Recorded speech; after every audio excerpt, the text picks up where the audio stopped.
Hola a todos, soy Cristian Zamudio y el día de hoy les voy a hablar acerca del tema de asepsia, antisepsia, esterilización y desinfección.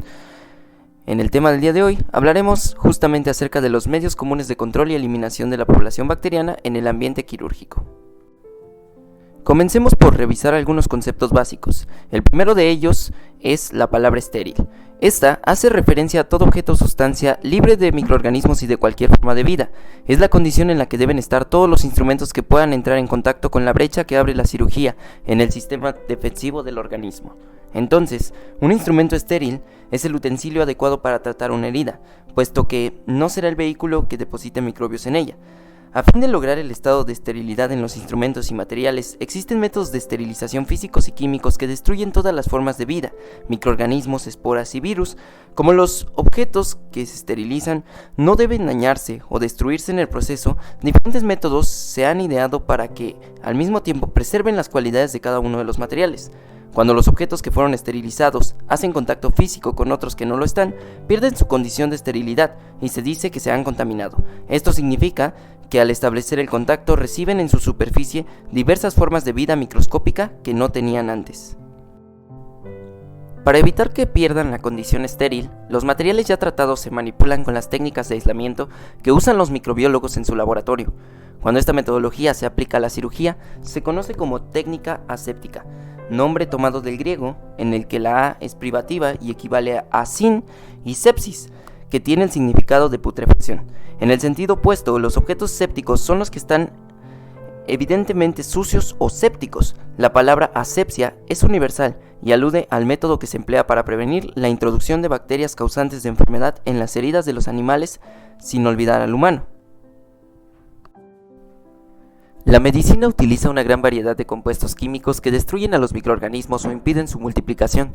Algunos reciben el nombre de antiséptico, que literalmente significa en contra de la putrefacción, y son sustancias químicas que aplicadas sobre la piel y las mucosas disminuyen en ellas la concentración bacteriana sin agredir a los tegumentos íntegros.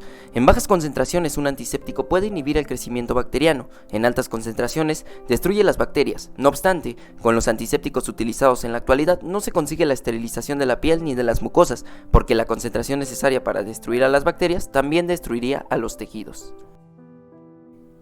Los germicidas, también llamados desinfectantes, destruyen a los organismos patógenos y pueden inactivar algunos virus y protozoarios. Sin embargo, no afectan a las esporas de las bacterias y de los hongos, las cuales son formas vivas muy resistentes que pueden volver a desarrollarse cuando las condiciones son propicias. La desinfección se define como la destrucción de los gérmenes causantes de una enfermedad por aplicación directa de agentes químicos o físicos sobre objetos inanimados como instrumentos, pisos y paredes, entre otros. No se cuenta en la actualidad con el compuesto ideal que pueda destruir todos los microorganismos sin causar efectos tóxicos residuales, y aunque es incorrecto, es muy común usar la palabra desinfección como sinónimo de esterilización. Se llama sanitización al uso de agentes por lo general químicos que se emplean para reducir el número o concentración de microorganismos hasta un nivel que ha sido aceptado de manera oficial como seguro. Por lo general, este método se utiliza en algunas áreas y equipos de los hospitales, pero no con fines de esterilización de los materiales quirúrgicos. Otros compuestos químicos se agregan como preservadores en algunos alimentos y medicinas, para impedir la multiplicación bacteriana, ya que la proliferación de las bacterias podría causar la descomposición de los productos y su desperdicio, o enfermedades en las personas que los consumen. En lo referente a la esterilización por medios físicos, comenzaremos por decir que el medio óptimo para el desarrollo de las bacterias patógenas se encuentra en el interior del organismo vivo, en el que se ha logrado penetrar y vivir. Fuera de este ambiente húmedo, estable y tibio, sus funciones vitales se interrumpen por tiempo, obligándolos a una subsistencia latente, o bien se detienen de modo definitivo por la acción de las condiciones físicas y químicas del ambiente que les son hostiles. La mayor parte de las bacterias patógenas vive a temperaturas cercanas a los 37 grados, y algunas pueden sobrevivir hasta los 80 grados. A ese rango de temperatura se les conoce como zona eugenésica. El aumento de la temperatura interfiere con la rapidez con los procesos vitales y pronto se alcanza el punto térmico mortal, el cual no es compatible con la vida. En cambio, el descenso de la temperatura hace más lento el proceso vital y se suspende cerca de los 0 grados centígrados. Sin embargo, la vida bacteriana se conserva en estado latente por abajo de los niveles de congelación y algunas especies son capaces de reanudar sus funciones normales cuando la temperatura regresa a la zona eugenésica. Otros agentes físicos son incompatibles con la vida, algunas radiaciones del espectro solar, así como la desecación, el ultrasonido, etc. Calor seco. La elevación de la temperatura hasta alcanzar niveles incompatibles con la vida es el mecanismo más antiguo de esterilización. Sin embargo, tiene el inconveniente de que deteriora los objetos que se desea esterilizar y su uso se limita a artículos que se han de eliminar o a cristalería y materiales que toleran temperaturas muy altas. Este tipo de esterilización es de uso común en los laboratorios de microbiología e investigación, o se esterilizan los materiales no alterables por el calor, en temperaturas y tiempos que varían con el uso que se les destina. Los materiales para su envoltura son muy diversos. El más útil y aconsejable es el aluminio en bolsas. Es seguro, resistente y económico. Aunado a ello, se muestran algunos de los instrumentos de los cuales podemos valernos para llevar a cabo la técnica de esterilización por calor seco. Flama directa. Aún se utiliza el mechero de Bunsen con algunas modificaciones hechas por Mecker y Fisher. Este quemador consume gas butano y aire para producir una flama, la cual, en su porción alta, alcanza temperaturas hasta de 1500 grados centígrados. Las asas de platina del laboratorio de microbiología se esterilizan al exponerlas a la flama directa. El procedimiento es confiable para la manipulación de cultivos y siembras en medios de cultivo. No se aplica en cirugía porque deteriora los instrumentos. Incineración. La incineración tiene utilidad cuando al mismo tiempo se desea destruir a los gérmenes y se pretende eliminar el material séptico o contaminado. Es una forma rápida y eficaz de eliminar fomites, sustancias o objetos no alimenticios que pueden transmitir o contagiar enfermedades que sean susceptibles de combustión, así como cuerpos de animales, de experimentación, entre otros. El equipo consiste en un horno con quemadores de gas y una cámara secundaria que completa el proceso a altas temperaturas. Los humos se conducen a una chimenea equipada para evitar contaminar el aire. Hornos y estufas. La magnitud del calor se puede regular con el fin de aplicarse por un tiempo prolongado. Destruya de manera efectiva las formas de vida microscópicas. Al extender la exposición al calor se evitan las altas temperaturas que podrían dañar los materiales que se esterilizan. El calor seco, en forma de aire caliente, constituye un método de esterilización del cual consiste en exponer los objetos a temperaturas altas de 160 a 200 grados centígrados durante 1 o 2 horas. La acción del calor desnaturaliza las proteínas. Los esterilizantes de aire caliente, como el horno de Pasteur o la estufa de aire caliente, forman parte del equipo común en los laboratorios de bacteriología. La estufa consiste en una cámara dotada de un elemento calefactor, por lo general de resistencias eléctricas. Por ser el aire un mal conductor de calor, se permite que penetre poco a poco durante la esterilización, ya que el horno está dispuesto de tal manera que favorezca la circulación del mismo mediante el uso de ventiladores que impelen a la velocidad elevada con flujo horizontal para uniformar las temperaturas interiores que alcanzan hasta 250 grados centígrados. Tiene un termostato de seguridad para limitar el incremento a no más de 300 grados centígrados. Las paredes de la estufa o del horno se encuentran provistas de aislamiento térmico y de un sistema de enfriamiento para refrigerar después de esterilizar, así como de filtros de alta eficiencia para filtrar el aire que se restituye de acuerdo a los cambios de volumen y presión. Este método de esterilización tiene poco uso directo en la preparación de los materiales quirúrgicos y muchos laboratorios ya utilizan jeringas y materiales desechables de plástico esterilizado en forma industrial. Los hornos son todavía de uso común en los laboratorios de bacteriología. En ellos se puede esterilizar los siguientes materiales, que son aceites, glicerina y parafina líquida, polvos pesados como el asbesto, polvos secantes y algunos fármacos en polvo, los cuales se esterilizan aproximadamente alrededor de 1 hora a 150 grados centígrados. La jalea de vaselina y las gasas vaselinadas o la cristalería, como las cajas de Petri, vasos de precipitado, matraces y jeringas de cristal, se esterilizan alrededor de 1 hora a 160 grados centígrados, así como equipos de vidrio que estén pegados con materiales resistentes al calor. Los artículos colocados dentro de los tubos de ensayo, como agujas y hojas de bisturí, se esterilizan entre 2 horas a 150 grados centígrados o 3 horas a 180 grados centígrados para aquellos instrumentos que no son cortantes. Los túneles de aire circulante, en donde los objetos se depositan en una banda sin fin o cinta metálica transportadora que corre poco a poco por el interior de un túnel de aire filtrado y caliente. En este caso, los objetos que se depositan en la banda se exponen a temperaturas elevadas producidas por rayos infrarrojos.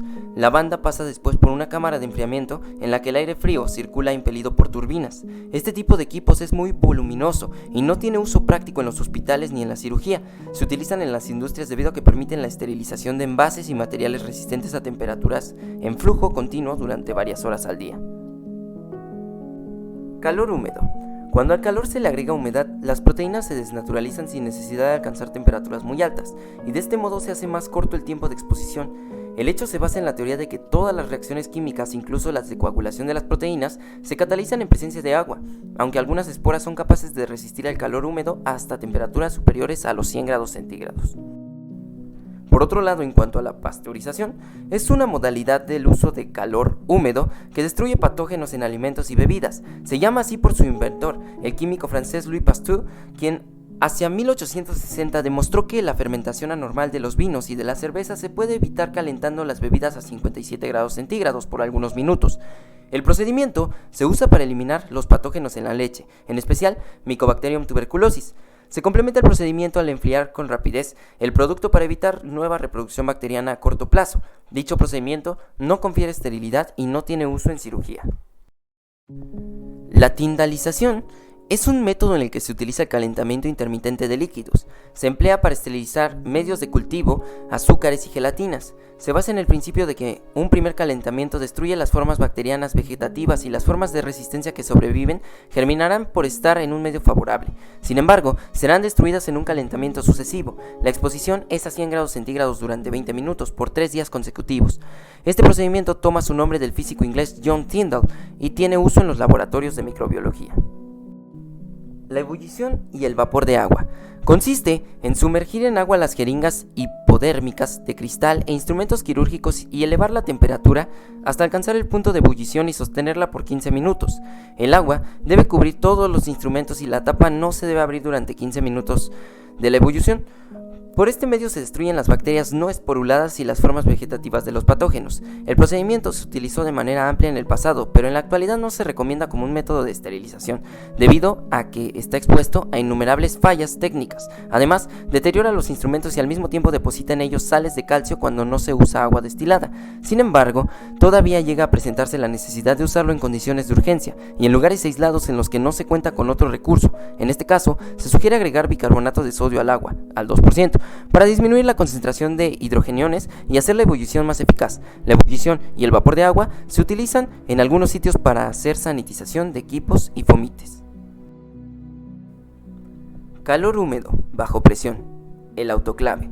La esterilización con el autoclave de vapor es el procedimiento más práctico y difundido. El primer antecedente de la autoclave moderna fue una marmita digestora diseñada por Dennis Poppin en 1679. Este aparato tenía una válvula de contrapeso inventada por él mismo, Poppin, para prevenir las explosiones. Su inventor justamente la recomendaba para ablandar algunos alimentos y facilitar su consumo. El modelo original y su diseño no difieren en gran medida de la olla o marmita de presión para uso doméstico. En 1851, Raymond Chevalier Appert perfeccionó la marmita de Poppin al adicionarle un manómetro y propuso el método de esterilización por autoclave. En 1886, el alemán Ernst von Weyermann lo introdujo como el medio de esterilización de base para seguir la técnica aséptica. A partir de entonces, el uso del equipo se ha generalizado en la industria, los laboratorios y en la medicina. En este procedimiento, los factores de temperatura, humedad y tiempo son los que producen la desnaturalización de las proteínas. La presión es necesaria para elevar con mayor rapidez la temperatura del vapor. El autoclave produce una esterilización muy efectiva. Tiene un bajo costo y el proceso es fácil de controlar. Además de esterilizar los instrumentos quirúrgicos, es capaz de esterilizar la ropa y los objetos de hule, los cuales al final están secos con deterioro mínimo y sin residuos tóxicos. El aparato también es útil para esterilizar líquidos. El autoclave es un recipiente de metal de forma cilíndrica o de prisma rectangular, que tiene doble pared y una tapa que cierra en forma hermética. Tiene tubos valvulados para la admisión y la salida, los cuales están equipados con filtros. El vapor ingresa por la parte superior de la cámara de esterilización por medio de un sistema deflector que impide el impacto del chorro directo de vapor sobre la carga. Así se denomina al material que se pretende esterilizar en un momento dado. Por otro lado, el recipiente está equipado con una tabera de escape colocada al fondo, por la que en unos modelos evacúa el aire por gravedad, en otros lo hace por medio de una bomba de vacío. Otros modelos liberan el aire mediante un procedimiento de chorro de vapor intermitente y pulsos de presión superiores a la presión atmosférica. Esta técnica se conoce como procedimiento de vapor de Joslin. El objeto de estos mecanismos está asociado a que el vapor que ingresa por un lado desplaza al otro que se encuentra en el aire contenido con el fin de obtener una humedad y temperatura homogéneas en el interior del cilindro. El aparato está equipado con un sistema automático que controla y monitorea los manómetros, los termómetros y las válvulas que regulan ingreso y egreso. La cámara interior está equipada con charolas, cestas metálicas y espaciadores desmontables en los que se colocan los materiales que se han de esterilizar. El proceso de esterilización se hace en ciclos de tiempo y temperatura conocidos como ciclos de esterilización. Los autoclaves de uso común en los hospitales se controlan mediante botones claramente rotulados en los que el operador fija la temperatura, el tiempo y después inicia el ciclo que el aparato sigue en forma automática. Cuando la cámara es ocupada por el vapor, el calor del interior se eleva con rapidez hasta alcanzar las temperaturas deseadas y mantiene estas condiciones por el tiempo requerido. Enseguida sale el vapor, ingresa el aire del ambiente a través de un filtro y con esto la presión del interior se iguala a la presión atmosférica. El contenido se enfría hasta un nivel en el que el personal puede abrir el autoclave y disponer del material esterilizado. Los tiempos y temperaturas necesarios para esterilizar los objetos dependen de las características de densidad y de la calidad de los materiales para no deteriorarlos, pero al mismo tiempo asegura la llegada del vapor hasta el interior de los bultos.